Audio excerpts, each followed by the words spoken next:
दुर्गा पूजा पाठ विधि तथा सामग्री। श्री दुर्गा पूजा विशेष रूप से प्रतिवर्ष 2 बार चैत्र व अश्विन माह के शुक्ल पक्ष की प्रतिपदा से प्रारंभ होकर नवमी तक चलती है। देवी दुर्गा के 9 स्वरूपों की पूजा होने के कारण नवदुर्गा तथा 9 तिथियों में पूजन होने से इन्हें नवरात्र कहा जाता है। चैत्र मास के नवरात्र वार्षिक नवरात्र और अश्विन मास के नवरात्र शारदीय नवरात्र कहलाते हैं।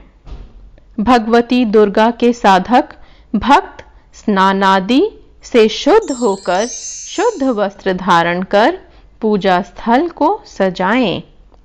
मंडप में श्री दुर्गा की मूर्ति स्थापित करनी चाहिए। मूर्ति के दाईं ओर कलश की स्थापना करनी चाहिए तथा कलश के सम्मुख मिट्टी व बालू रेत मिलाकर जौ बोने चाहिए। मंडप के पूर्व कोण में दीपक की स्थापना करनी चाहिए। पूजन में सबसे पहले गणेश जी की पूजा करके सभी देवी देवताओं की पूजा करें। तत्पश्चात जगदम्बा का पूजन करें। सप्तशती का पाठ ना तो जल्दी जल्दी करना चाहिए और ना बहुत धीरे धीरे। पाठ करते समय ही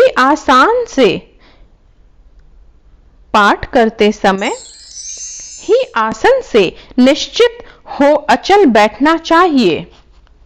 सामग्री। दुर्गा पूजा में जो भी सामग्रियां लगती हैं वो निम्नलिखित हैं।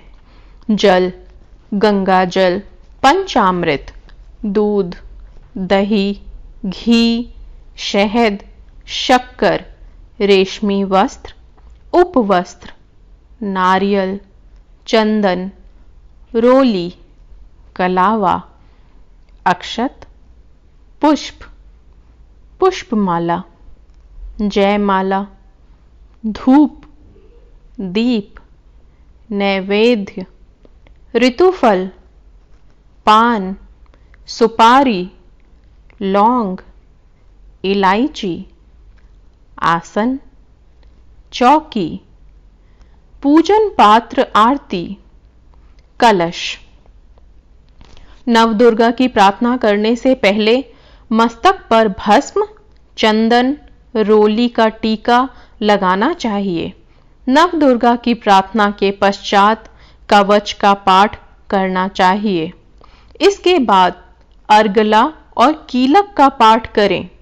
इसके पश्चात रात्रि सुक्त का पाठ करें। इतना कर लेने के बाद सप्तशती का पाठ प्रारंभ करना चाहिए। श्री दुर्गा सप्तशती का पाठ 13 अध्यायों में वर्णित है। इन 13 अध्यायों में मां भगवती के 3 चरित्र का वर्णन है। प्रथम चरित्र पहले अध्याय में मधु व कैटभ नामक 2 राक्षसों के वध का वर्णन है। द्वितीय चरित्र इसमें दूसरे अध्याय से चतुर्थ अध्याय तक महिषासुर नामक राक्षस के वध का वर्णन किया गया है। तृतीय चरित्र इसमें पंचम अध्याय से 11वें अध्याय तक शुंभ निशुंभ आदि राक्षसों के वध का वर्णन किया गया है।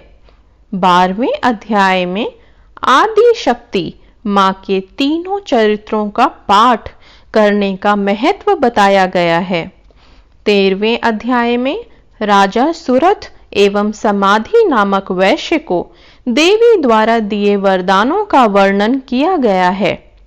9 दिनों में इन 13 अध्यायों का पाठ करके अंतिम दिन मां का भोग दुर्गा चालीसा, विंदेश्वरी चालीसा, स्तोत्र एवं आरती करके समापन करते हैं।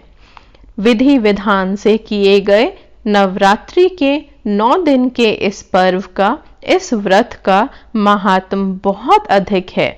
मन चाहे फल की प्राप्ति होती है। मन चाहे वर से विवाह संपन्न होता है। मन चाहे वैभव मिलते हैं।